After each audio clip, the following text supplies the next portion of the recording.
When we arrived at my mother-in-law's house, she was in the yard.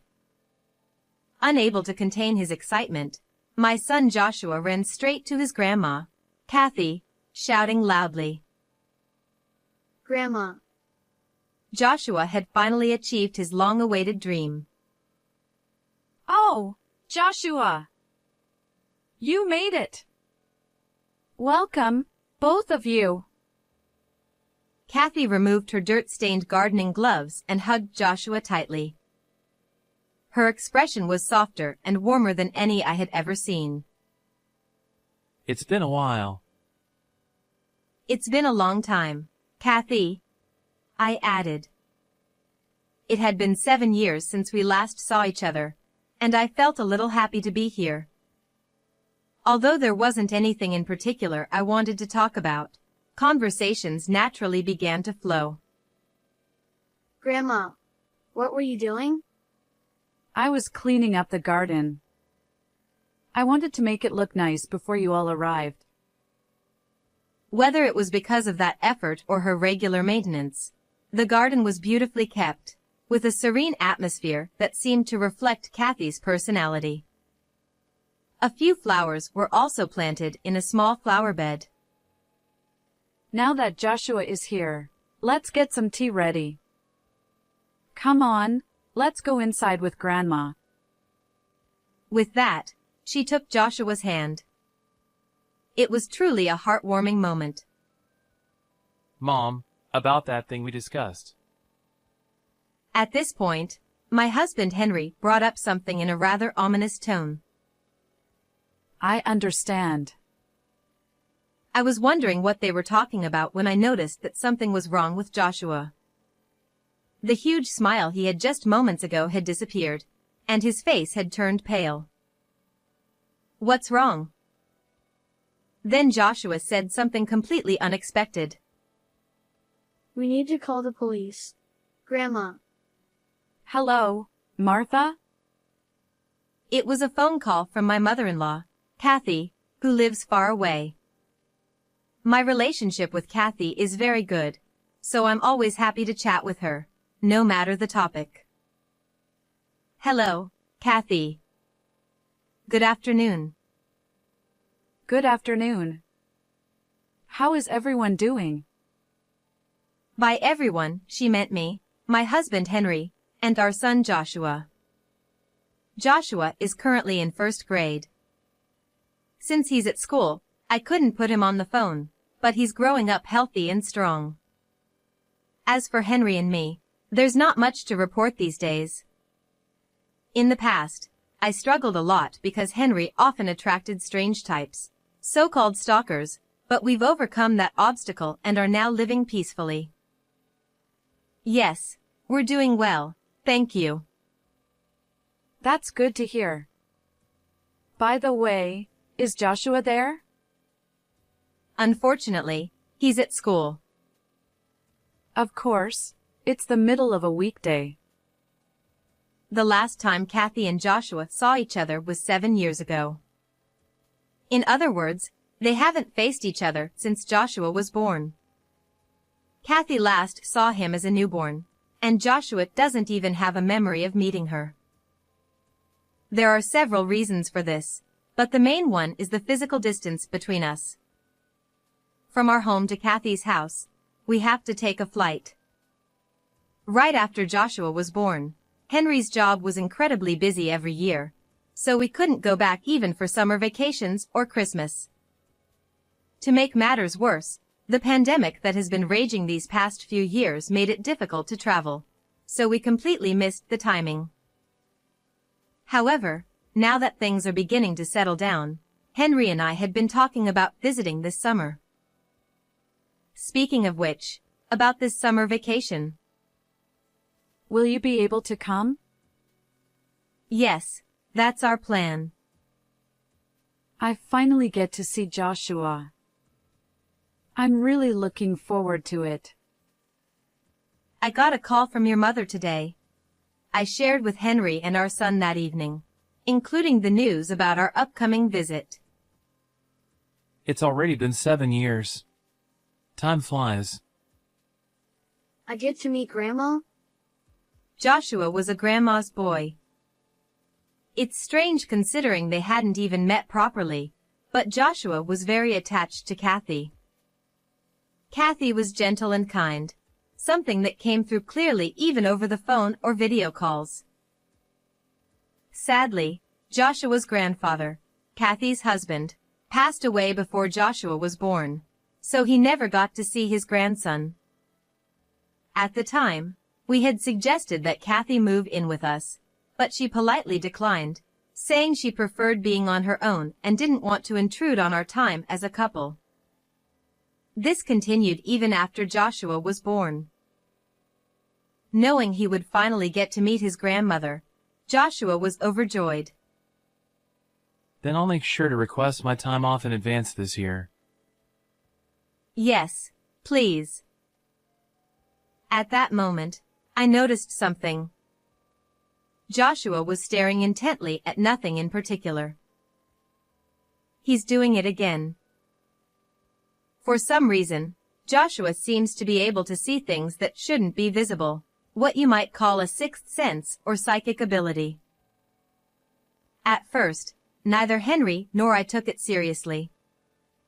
We thought it was just the kind of story a child of his age would make up. But as time went on, it became clear he wasn't lying, and we eventually accepted it. Joshua's reactions vary depending on what he sees.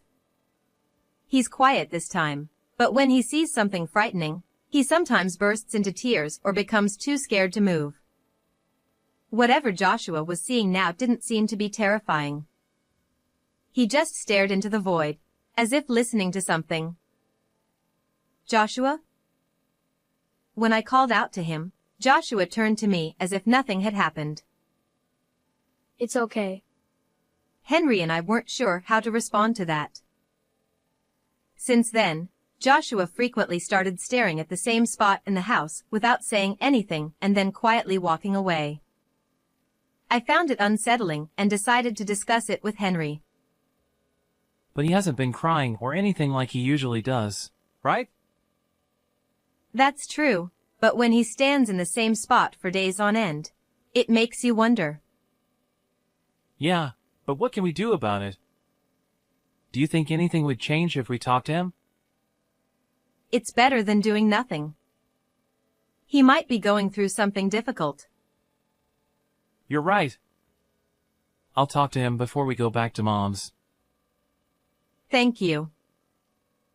Henry did talk to Joshua, but all Joshua would say was, "I'm okay." We didn't know what he meant by that, and time just kept passing by without any answers. Then, summer vacation arrived.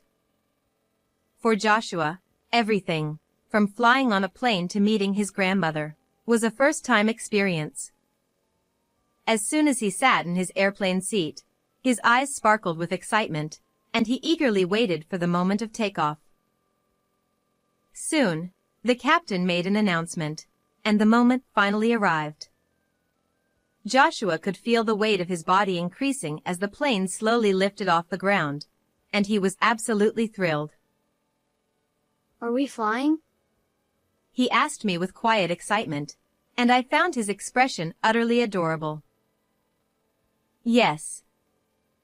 Look out the window. As the plane gradually separated from the runway, Joshua's excitement grew even more, and he let out joyful exclamations. After about an hour and a half, we safely arrived at our destination airport. Then, after another 30 minutes of driving, we finally reached Kathy's house.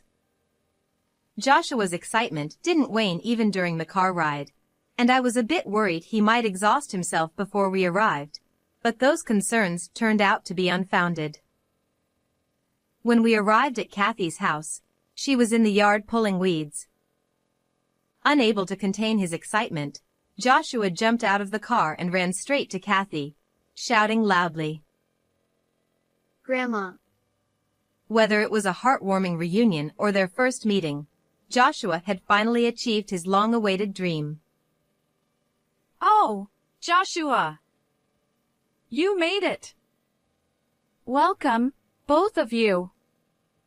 That was a long trip, wasn't it? Kathy removed her dirt-stained gardening gloves and hugged Joshua tightly.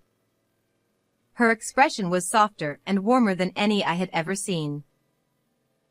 It's been a while. It's been a long time, Kathy, I added. It had been 7 years since we last saw each other, and I felt a little happy to be here. Although there wasn't anything in particular I wanted to talk about, conversations naturally began to flow.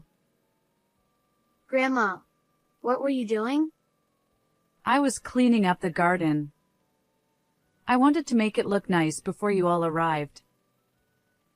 Whether it was because of that effort or her regular maintenance, the garden was beautifully kept, with a serene atmosphere that seemed to reflect Kathy's personality. A few flowers were also planted in a small flower bed. Now that Joshua is here, let's get some tea ready. Come on, let's go inside with Grandma. With that, she took Joshua's hand. It was truly a heartwarming moment.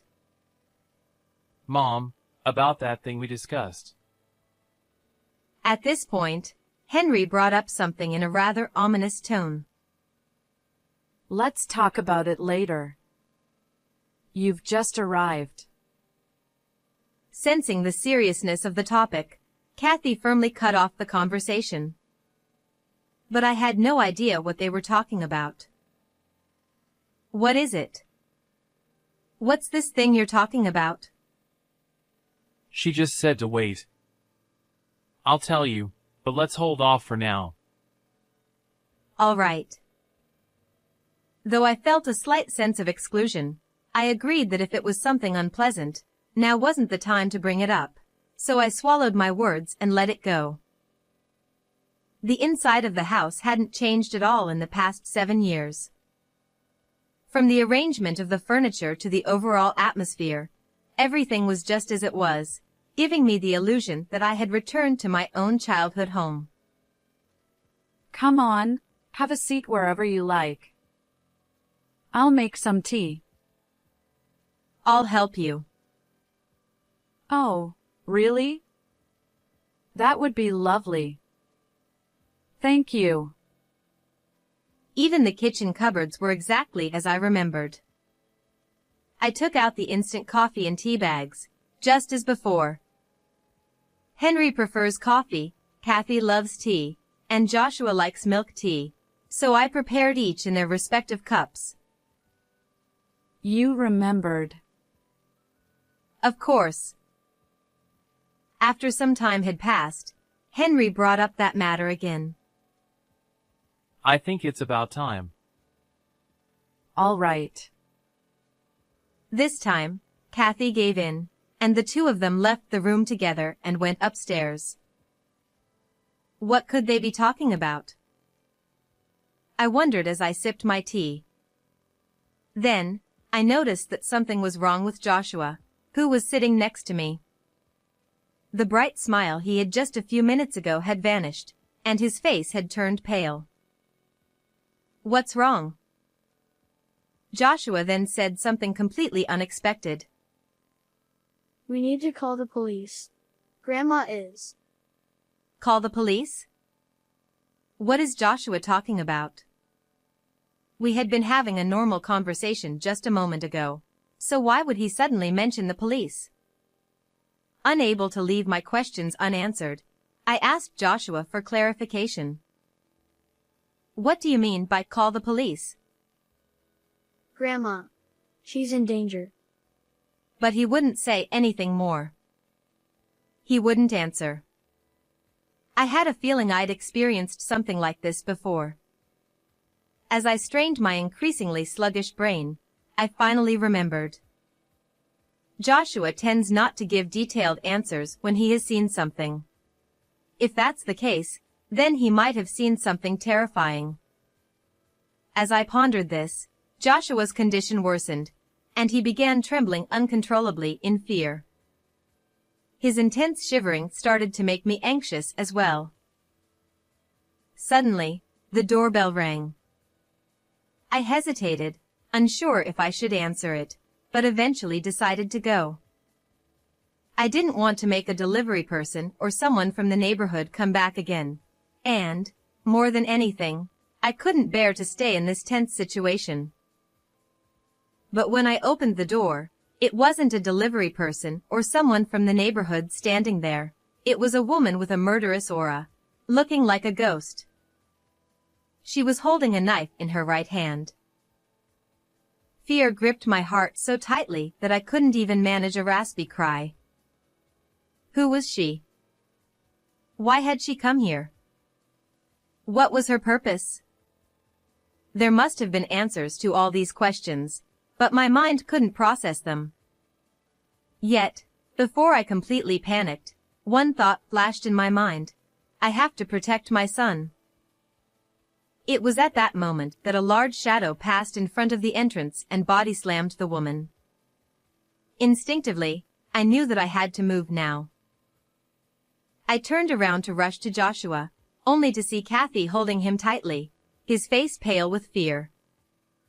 A brief wave of relief washed over me as I turned my attention back to the entrance. There, I saw Henry struggling with the woman. What is going on? I'm sorry, Martha! I'll explain later. Mom, take Joshua somewhere safe. Without a word, Kathy swiftly left through the back door with Joshua in tow. Let go of me! Henry! My mind refused to comprehend the chaos unfolding before me, leaving me unable to make sense of what was happening. Who is she? As I voiced the question, a bad feeling crept over me. It wasn't just a feeling, but more of a realization, one that I knew couldn't be good. This woman was likely one of the many stalkers who had fixated on Henry.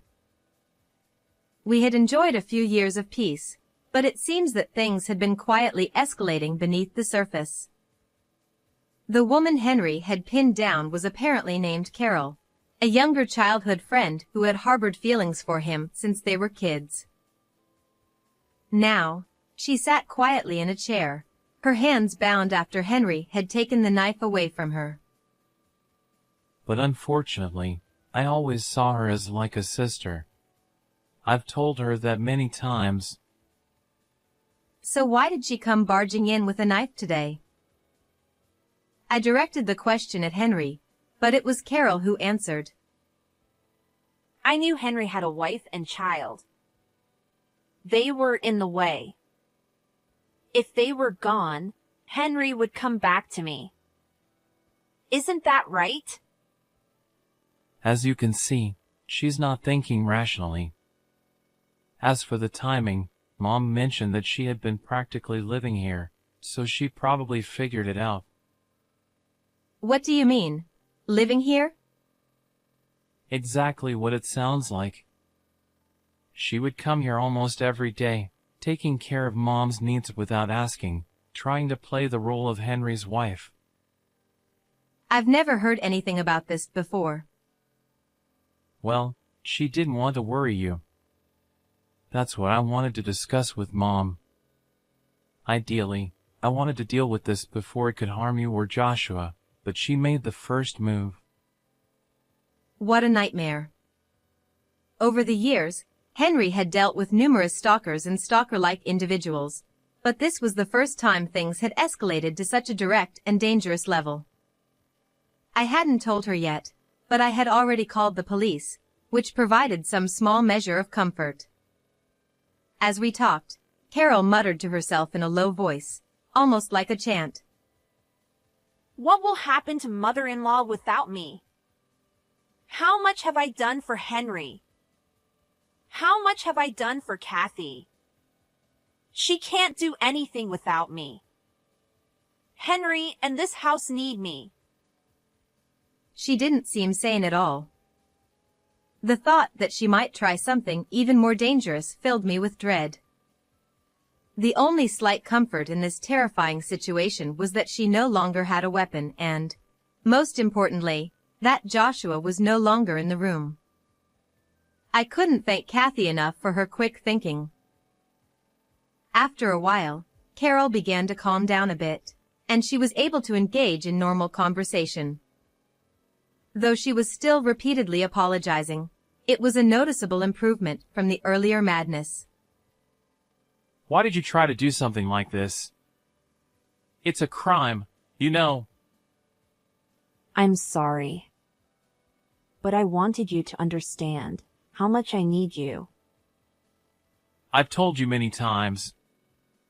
Every time I turn you down, it hurts me too. I couldn't bring myself to intervene in their conversation. To be precise, I didn't want to intervene. Given the lingering fear I still felt, I didn't want to get involved. At that moment, all I could do was wait for the police to arrive. As the tension began to ease, Carol suddenly said, I'm thirsty. Henry and I exchanged glances, engaging in a silent conversation. Should we give her something to drink? Should we untie her? Was this request genuine? After silently debating these questions, Henry reluctantly placed a glass of water in front of Carol. He even untied her hands so she could drink properly. That decision turned out to be a mistake. Don't move! She grabbed my arm and pulled me toward her with a strength that didn't seem possible for a woman. In her hand was another blade. Carol had apparently hidden a box cutter in one of her pockets. Carol, stop this! This isn't a joke! I'm not joking. I'm completely serious. Everything will be fine as long as she's out of the way. I was taken hostage in a scenario straight out of a crime drama. The trembling blade was pressed against my neck. Strangely, though, I felt oddly calm. Thoughts raced through my mind, like so her thirst was just a ruse, and how can I get out of this situation? My thoughts were eerily clear, even though I didn't fully understand why. Think this through. Carol! Calm down! I told you, I am calm. She wasn't listening to Henry at all. I couldn't see her face, but I could tell from her tone that she was probably wearing a cold, detached expression. Despite the danger, I remained calm. The reason for that would soon become clear. The sound of pounding on the front door echoed through the living room. Excuse me, Miss Smith. This is the police. Is everything all right? Somewhere in the back of my mind, I must have already anticipated this outcome. After all, it was I who had called the police. Carol, no longer able to remain calm, dropped the box cutter she was holding and tried to flee. But Henry didn't miss the opportunity. He quickly grabbed her, holding her in a tight grip, and she was once again restrained. After Carol was taken away by the police, Joshua and Kathy returned a little later. Joshua, are you okay? Yeah. Grandma took me to a friend's house, so I was fine. Thank goodness. Thank you, Kathy. It's nothing. Are you all right? A lot happened, but we're safe now. I was worried. Looking at Joshua, I remembered how he had started trembling and saying we needed to call the police right after we arrived at Kathy's house. Could it be that Joshua had somehow foreseen this incident? By the way, Joshua, when we first got here, you said we needed to call the police. What did you mean by that? Joshua looked a bit confused, but then slowly began to explain. I saw something bad. Something dark and scary. I thought Grandma's house was in danger, so I said we should call the police. So, it was just as I suspected. Then he said something that made my ears ring in disbelief. Grandpa told me, too. Grandpa. Of course, Joshua knew about his grandfather, but he had never met him. So what did he mean by he told me? Both Henry and I couldn't hide our confusion, but Kathy, who seemed to have understood something, nodded knowingly. Joshua, can you see things too? Yeah. Can't everyone else see them? No, Grandma, Dad, and Mom can't see them. Joshua, you're special. What do you mean by that? My husband could see things too. You know, spirits. He used to talk about it all the time. It seems that Joshua's grandfather had a sixth sense, and it was passed down to Joshua through what appears to be a form of genetic inheritance. There are different kinds of psychic abilities, but my husband often talked about the future. Things that were going to happen. The thing that surprised me the most was when he talked about Joshua. She paused before continuing. Kathy. He talked about Joshua, who wasn't even conceived yet, almost like a prophecy.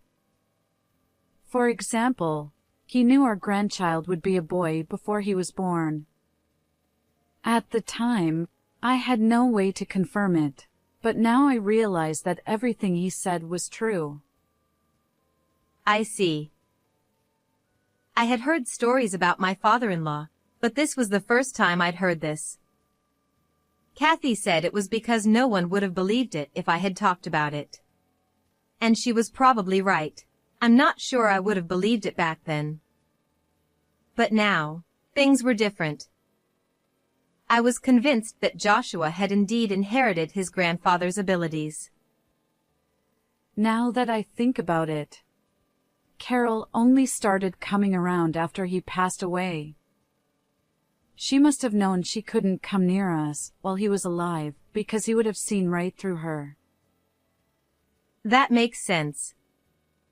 She must have been afraid that her actions would be exposed. Although it's just speculation, it seems to fit the situation perfectly. Grandpa was here at home. He kept saying, "Be careful." I see. So that's why Joshua was staring off into space at our house.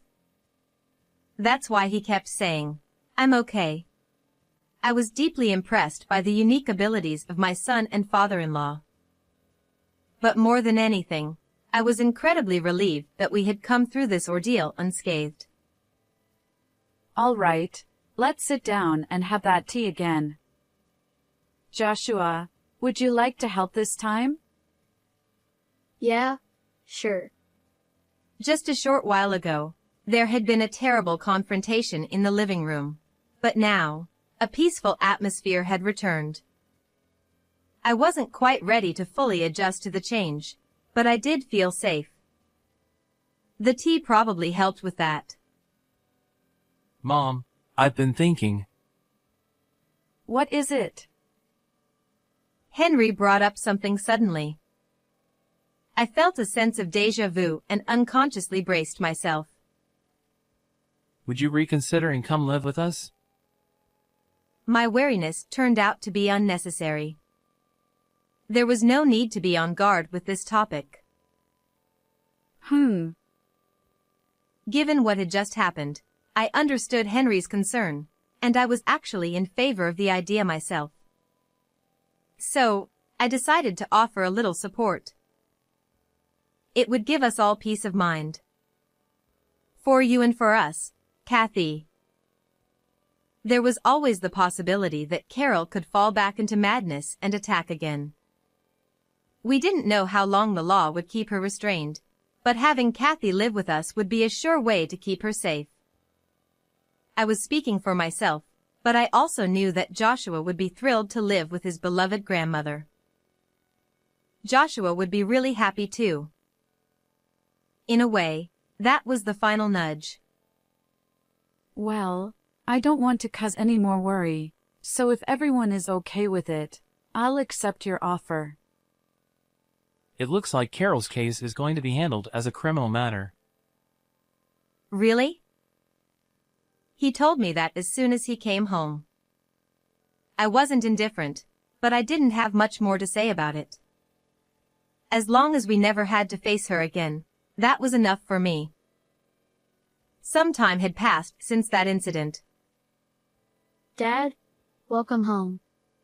Welcome back. I'm home. We're living a very peaceful and happy life now. My relationship with my mother-in-law, Kathy, which was already good, has become even stronger, and now we've found shared hobbies that we enjoy doing together. However, I can't compete with my son. Whenever Joshua is home, Kathy is completely devoted to him, always taking care of him. At first, I worried about whether we were imposing on her, but after seeing how the two of them interact, that worry faded away.